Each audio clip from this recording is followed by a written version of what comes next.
Last time. I feel like we've already made enemies. Yeah, almost certainly. This time. Hey everyone, my name is Vinc, and it's my birthday! And so this little video is my birthday gift to myself. It was supposed to be a New Year's gift to all of you, but, you know, second year in a row I'm skipping out on doing my graduate exercise that I was so proud of the years I did do it, because I don't know if you've been online recently, but ever since the word Riz came into existence, there has been approximately 0 things worth being thankful for. And to make matters worse, I just discovered Rate Your Music, which for those uninitiated is the Twitter of music, in that for extremely obvious reasons, it is a pretentious war zone, even if you're the birthday boy. So music, right? You know it, you love it, I assume, because you clicked on this, and one look at me will tell you all you need to know about my opinion on it. Unimposing white boy, shirt that's several sizes too big, spent an hour on his hair to make it look like he didn't, still swears by wired headphones for no reason. Yeah, I'm what they call a music bastard, which is one rung down from aficionado, because I have all the arrogance, but none of the good opinions. Indeed, these are Baby's first 50 albums. I'll be ranking the top 25 and then not ordering the rest because I don't want to discourage anybody who wants to give any in the bottom half a try. And the things which I didn't like, I didn't finish and therefore didn't rank. So listen wantonly, because I at least liked everything. That being said, some are better than others, in my opinion, which you're about to disagree with a lot because, like I said, bastard. Though, of course, you know, some honorable mention because I'm quirky like that. Pork Soda. Besides having one of the best album covers of all time, it is equally remarkable for being both incredibly virtuosic and incredibly stupid. 3 absolute maverick musicians making the most abominable bullshit possible. This flaming pile of dog shit is one of my most listened albums of the whole year. Amnesiac gets marks for being the weirdest thing I heard all year. It plays both sides of the field and the surrounding airspace, and manages to do it right, usually. Good try, Kid B. You have some decent ideas. Today I laid down everyone's pick for the saddest release of the year. Creator committed suicide shortly after its release. It's shoegazy, keyboardy goodness that just puts a smile on your face. Even if the production is amateurish, it comes across as charming. The Life and Soul by Mama's Gun. Now I love me some white boy funk, and this is that to a T. And in spite of some dubious production choices throughout the whole thing, almost every track on this thing kinda rules. Highly recommend if you're bored of Jamiroquai. And lastly, This Is Why by Paramore is, dare I say, the most hopeful? You can tell they're trying to diversify. And even if it's baby steps and it sounds kind of derivative, the last 3 tracks where they hid the stuff that's most experimental is by far the best part of the whole thing. They're taking a break, and so when they come back, I'm expecting something that could be even like A tier. Alright, top 25, here we go. Revolver is the Beatles' 7th album and the last thing they produced for a long time that would have been okay radio fodder in a rehab. The album is 14 short tracks, so even the misses don't really waste your time, and there's a lot more Harrison love on this thing than I was expecting. This is one of those rare times where I'll say the more in the pocket they played it, the more I tended to like it. The recent remaster drags this thing right back into the 21st century. It sounds great, and it is absolutely worth your time. Now, as a die-hard Police fan, I will be fully upfront, they are not an album band. However, I think Ghost in the Machine is far and away their best project. Unlike the first 3, which are very about Sting, Summers, and Copeland. And the 5th one, which is about Sting and company, this album has the biggest sound of anything they ever did. And even if its highs aren't as high as, say, Synchronicity, its lows are not as low either. Okay, so moving into number 23, I just want to remind you of the little moniker that existed in my head while I was doing this. Regardless of how derivative or poppy or whatever this thing that you're not used to sounds like, you gotta remember to repeat to yourself, but it kinda sounds good. So trust me when I say that I'm not proud that I love Greta Van Fleet, but in my opinion it kinda sounds good.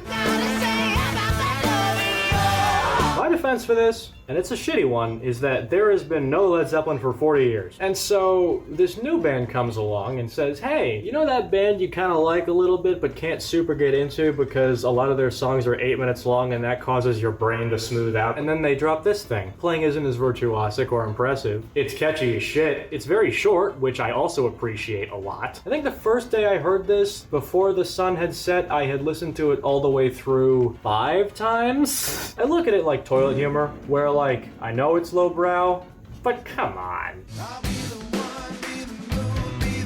To quote the great Daniel Sexbang, "Fight all your foo like 1,000 Dave Grohls." Continuing the train of horrible opinions, out of the Foo Fighters albums that I have heard, Medicine at Midnight is far and away my favorite. Like, Making a Fire is one of the best opening tracks I've ever heard, period. Even if they feel kind of wishy-washy, a la some of the tracks on Amnesiac, it's so much fun to hear a band that's been so complacent in their sound try something totally new. It's got some of Grohl's best songwriting, and the fucking drumming. Oh my god. We all, of course, miss Taylor Hawkins, and I for one think he went out with a bang. It's such a fun record. Why does nobody talk about it? Trying to keep me from being me. Now, people often say they were born the wrong generation or whatever. I don't subscribe to that because I'm afraid of polio, but I do think the 90s have the best music. That being said, no one has thought about Toad the Wet Sprocket since then, and I initially wrote them off until I saw them in concert because they were opening for somebody else who I'd actually gone to see. And they were the highlight of the night. I loved them so much. I believe they actually had to hire a keyboard player off Craigslist that night because COVID was absolutely destroying their tour. In fact, their guitar tech subbed in for their main guitar player, and they accidentally did the song in the wrong key because nobody came to switch out his guitar to one that was in the correct tuning for that song. But regardless, they were so much fun, and I gave Starting Now a listen. It's their most recent album, and I think it's kind of great. It's kind of corny. There's some cheese baked into this album for sure, but Glenn Phillips' voice is one of my favorites in all of rock and roll. It's got that 90s feel that I love, where it's calm, but also got enough bump to it where you can listen to it and relax, or you can listen to it and jive. I love this album, man. In this land of oysters, you are the world. The most recent inductee on this list by order of release is Black Midi's Hellfire. And if you know what Black Midi is, you know what the album sounds like. It's a jazzy, funky improv troupe, basically just making the most overwhelming music possible. The best way I can describe it is this simulates what it's like to have autism, where the world is moving so fast and you don't know what's going on, but for whatever reason you're smiling about it. Anybody who has witnessed me in public can testify. I would know. This is the least boring album I've ever heard. Not to say the rest are at least some degree of boring, but there's a phase before you get bored called acclimation, you know, where you get used to what's going on. But before I could ever manage that, it had moved on to a completely different tempo, melody. You don't know what the fuck is going on, and you're just vibing. The extremities are definitely where the soul of this album lies for me. The lead is usually just yelling advertisements at you. It's a panic attack in a bottle, and you don't want to miss it.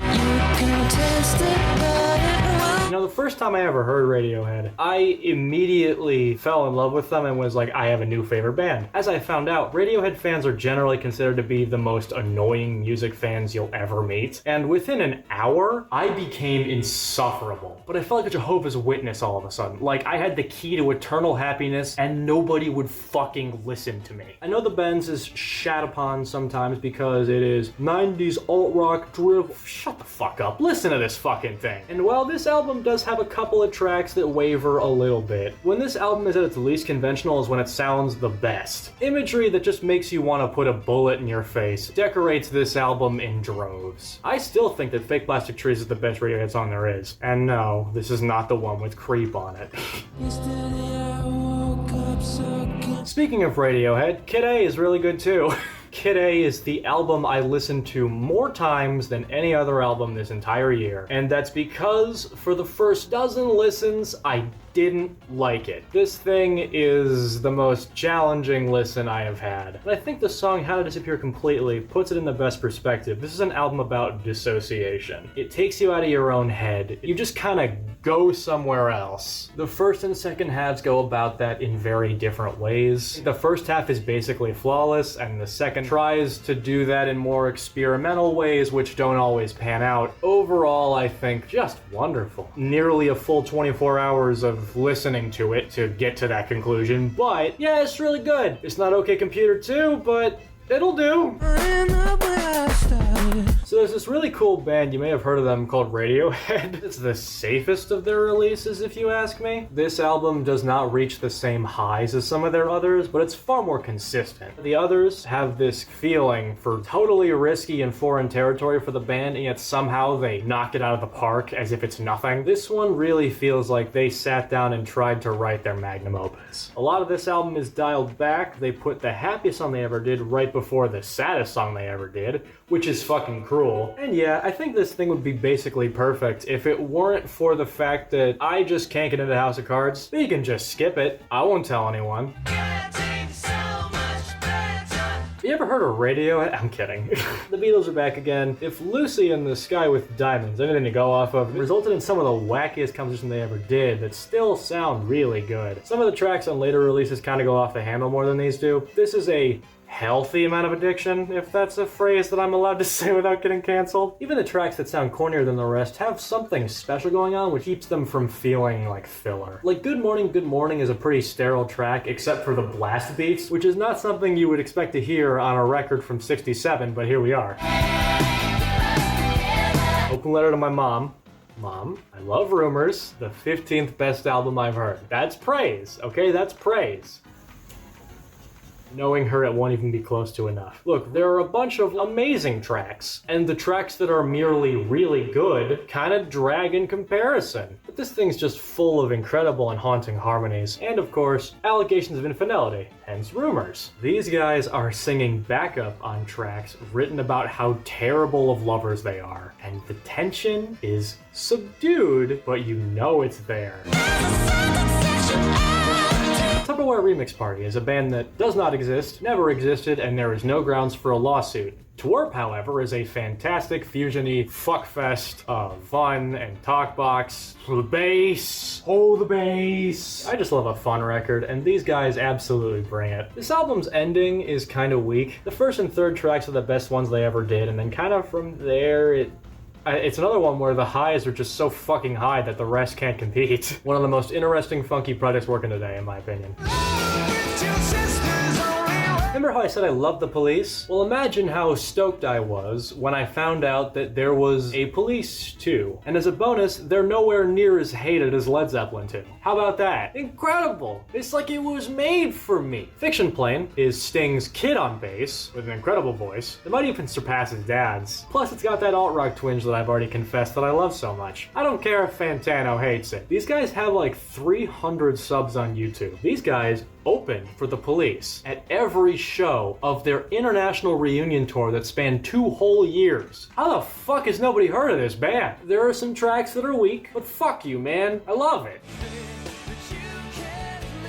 Even if it's not number 1, not even top 10, I think that this might be my most beloved album of all time. I love it so much. And I know the only jangle pop band you're allowed to like is the Smiths, but this album is insane. And I'll tell you one thing, the vocals are a lot better. Even if not every track is a hitter, the 10 that are, spiritual experiences for me. To give you an idea of what this album is getting at, Gin Blossoms is actually a pun. Doug Hopkins, the main songwriter for this album until he passed away from a drinking overdose, he didn't think there was a road to recovery possible because the person he was when he was sober was not the person he was when he wrote really good. The gin made him blossom. It was what made his legacy. This thing is so much fun to listen to. The songs are all so good and so suave, but lyrically, it is the best PSA I have ever witnessed. Legacy albums are hit or miss. Some bands, while losing superstardom, manage to evolve their sound in later years, for no other reason than because they can. And Garbage's Not Your Kind of People is the single best example of this that I'm aware of. It takes Garbage's 90s super grungy sound and adds in modern production, modern sensibilities, a lot of electronic influences, and also incredible sampling. This thing keeps the soul of what makes Garbage garbage. What makes Garbage themselves, but finds ways to genre hop so you never get bored. I will say though that Shirley Manson's writing can be hit or miss on this thing. The first minute or so is kind of dubious, but then it picks up pretty fast from there. Because in 2012 no one was thinking about Garbage, these choices wind up endearing me more than put me off. Alright, moving into the top 10 now. These are A's or better. These are the albums that I have to convince myself not to listen to in favor of listening to new music. I love Sting. Sting, you're my son. Yeah, he's my favorite writer of any kind of all time. People generally say that 10 Summoner's Tales is his best record. I am partial to Mercury Falling. Sting has a big ego, and the way he phrases things, you can tell that he's very proud of his brain. But because of his life being more or less in the shitter when he wrote this, he tends to redirect a lot of that ego back into himself and does a very thorough character deconstruction. Either that or this album is just spinning folktales and fun hypotheticals, like, what if this really fucking fucked up thing happen. It does have kind of a shooby-dooby lounge thing going on, which admittedly I'm kind of a sucker for. It's sad because this album did not sell very well. It didn't really have a huge single on it. And so this is kind of the last time Sting really sounded like this. I think it's the best he ever sounded. Number 9. I almost forgot to put this here. I'll be honest, this was my birthday gift to myself. This is the last one I listened to on this whole thing. I knew it was gonna rank. I didn't expect to rank this high. And I just want to remind you, we had a pact. We agreed on this. We shook on it, remember? Even if we're listening to something and thinking to ourselves, it's objectively bad. But it sounds good. Oh, God, kill me. Oh, God, kill me. Now, I know you're probably thinking, Vinc, holy fucking fuck, that take of yours is absurd, but come on. I'm a white boy. Look at me. This is what I grew up with. I'm sorry. I know I'm a letdown. I'm not proud of it. I know that I have this above Rumours, one of the most acclaimed albums of all time, but like, even though this is basically creepercore, every song on this thing just has such a danceability to it. For what it's worth, nothing else they ever did would even flirt with this part of the list. But I really like this album. It's just as good as I remember. Better, maybe. Is it hokey as shit? Yes. Are Adam Levine's lyrics like... The only real thing that, in my opinion, takes away from the vibe of this album is just some very treble high production on 2 of the tracks. I thought my headphones were broken, actually, when I was listening to the one, where I was like... Anyway, hey Vinc, what's barely better than the Maroon 5 album? Oh, I don't know, just a fucking dude. If any part of this video gets clipped to shit, it's gonna be that right there. Holy shit. That is the worst opinion of all time. Kanye thinking the Nazis were right. Neutral Milk Hotel just being a hair above Maroon 5. I'll be honest. I wanted to hate this thing.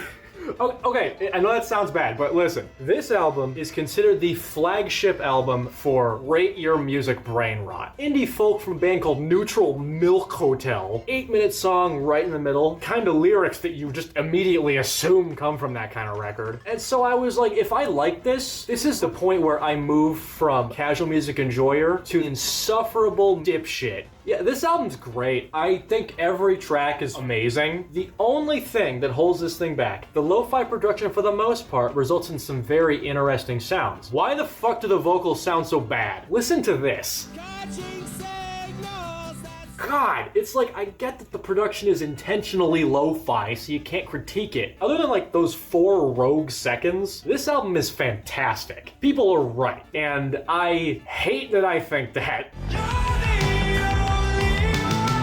I was shocked to find out that Rate Your Music does not like twerp, but I guess they don't like much of anything. Twerk's magnum opus came out in 2020, and as you might expect, it's about some stuff that was going on around that time. This album is the only good thing that happened that whole year that wasn't expressly trying to remind me of years other than 2020. Some of twerp's best material is on here. They did a sequel to Starlight Brigade, which I'm wearing a shirt of right now, on this album, which came as a complete surprise. A lot of fun motif work, some incredibly catchy bass lines, impotent but aimlessly happy lyrics. I think pretty much every track is a hitter, save for the one. Good time all the way through. This thing is fun, funky goodness. I love it so much. It's so good.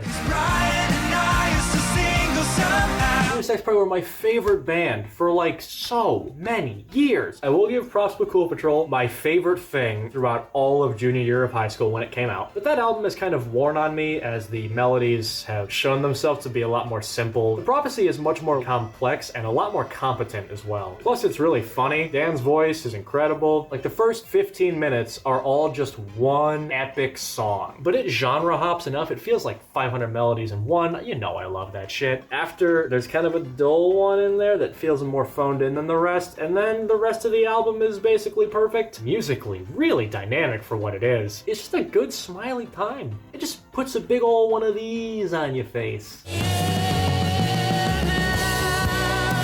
Yeah, I'm surprised it's not higher too. My friends would be shocked it's not number 1. This album is the best produced thing I have ever heard in my entire life. This album sounds like it comes from the future, more than the albums that were in its future. How is that possible? This thing is Radiohead's best album, no question. I don't care if I'm a basic bitch. This thing is...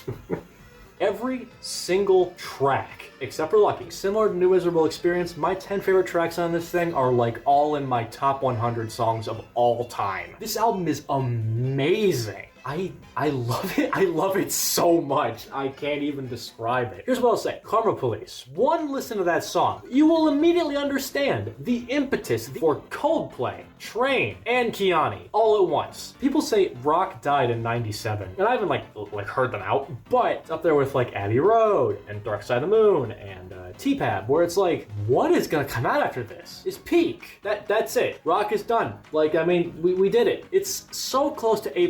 Put it as close as I could get it. I have tried so hard to like Lucky. I have tried so hard. You can tell it was recorded long before the rest. If OK Computer weren't such a fucking phenomenal, transformative experience, then that wouldn't bother me at all. All right, I'm doing that thing again where I'm being annoying. I'm gonna move on.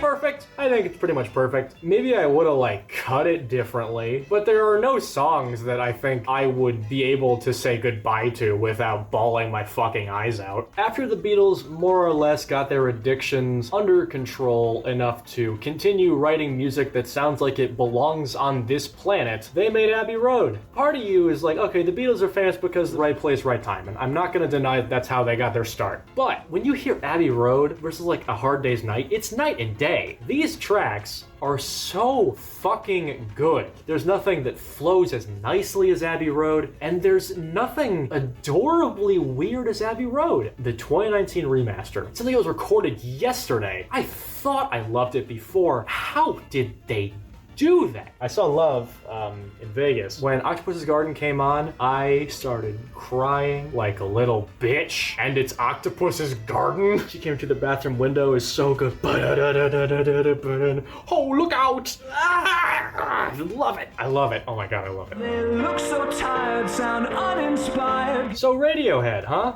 Don't know. No. This album is Radiohead but pop, and that's where I'm landing on this. Radiohead and pop are my two favorite things, regrettably, so yeah, shit, give it to me! It is a two-person project, now a one-person project. Dallin was the touring bass player at Panic at the Disco, and I think that when Brendan Urie went nuts and fired everyone, Dallin took all the talent with him when it came out. I didn't like it at first, but after a couple of listens, not a single day that whole semester went by where I did not listen to that album at least once all the way through. And then I came back to him for this, and they slapped just as hard as I remember. Having heard Radiohead does not cheapen the experience, by the way. I still think this album kicks ass. Every track on this thing is so good. They try so many different things. The songwriting is hilarious. The only time where it even remotely slows down, the track with Dallin's kids, I think the reason for that is just because I'm lonely. But yeah, the album, I love it. So good. Saw him in concert. So good. Yeah, their EP is number 2. What are you gonna do about it? Again, Radiohead influences are very strong on this thing. You can definitely hear the connection to Optimistic on Bleed Magic, for example. It's pretty much just Razzmatazz. It's just that it's shorter. I'm always gonna respect short projects. I can listen to the whole of the EP while doing the dishes, and it's the same level of quality as Razzmatazz. It's cute, and Choke is still their best song, so excluding like their Christmas album, because why would they do that? It's the most consistent band I like. I will admit, Gloomtown Brats makes me very nervous. Significantly more mixed feelings about the direction the album seems to be going than I did about any of the pre-release stuff for either of these releases. I remember like dipping my toe gradually more and more into this EP, being like, oh, I like this song, oh, I like this song, oh, I like this song. And then by the end I was like, why was I afraid of this thing? Even though I think that their releases are better than Radiohead stuff, which again is sacrilege, but like nothing's gonna be worse than Adam Levine.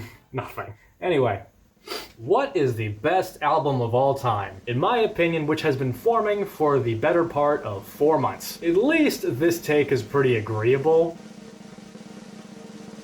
Dark Side of the Moon is so good, I can't even believe it's real. Oh my god. Dark Dark Side of the Moon is amazing. And you're probably gonna say, like, well, Vinc, I seem to recall you in the white boy band bracket linked to the car in the corner. I seem to recall you putting iDKHow's Razzmatazz above Dark Side of the Moon. And here you've done the exact opposite. And okay, yeah, but I felt really guilty about it in the video. I made no small feat about that. And also, you didn't fucking say that. You didn't watch it. But yeah, I felt really bad about shafting Pink Floyd like that. So bad about this abhorrent take, in fact, that I re-listened to Dark Side of the Moon now that the 50-year anniversary remaster is out. Besides the Roger Waters shitpost version, the fact that I put it haunts me now that I did that. I know that it is not Pink Floyd's most ambitious release, but it is so tight. It is so clean. It is a concept album. It is Baby's first concept album. It is the story from the beginning of life to the end of life. It's about the way your values change over time. It's a very instrumental album. It's not very vocal. Intro track samples every other song on the album except track 2, which it leads into flawlessly. Effortless flow, track to track to track. It sounded great before. The remaster is a miracle. I listened to this thing walking home in complete darkness, fucking teared up during Great Gig in the Sky. It is incredible. I love it so much. The only problem that I had with it, on that walk, I was blasting this thing so loud that my right earbud gave out. This album was so epic that my own hardware couldn't take it. Yep, it's number 1. It's not even close. Waters, why'd you do it? Why'd you do it? I guess my biggest takeaway from doing this exercise of listening to, again, 50 total albums, I wanted to like as much stuff as possible. What I walked away with was an incredibly daunting feeling of guilt. Like, I feel so bad about a lot of my opinions. There's pressure to have nuanced opinions, agreeable opinions, and there's pressure to have an interesting way of conveying them. I don't know if I've done any of that. The only thing I can speak to is that I have done my absolute best, to be honest. Even if I'm not proud of my opinions necessarily, I am proud that I went to the lengths to get them that I did. Unadventurousness turns into fervor when it's backed by curiosity, and a curiosity is what led me to take a lot of chances on albums. A lot of things that I wasn't sure I was gonna like. A lot of those things did wind up in the bottom half, but I'm glad I listened to them because they taught me something new. And again, they weren't bad. I'm gonna keep listening. Put your rankings in the comments. Oh, and also one other thing. I just want to ask the world. I want to get into rap really bad. What is a good beginner entry-level rap album? I'm not used to rap yet. It's a tough pill to swallow because based on my taste, you can probably tell that I was raised in a strictly classic rock household, save for like Living Tombstone and other cringecore. Everyone loves T-Pab. Everybody loves Mad Villainy. Everybody loves Illmatic. I want to get to the point where I can appreciate those albums because people who I really respect say they're great. So let me know how to get started. Okay. That's about it. I'm gonna go get sleep because I have work in 4 hours. Shit. All right, bye.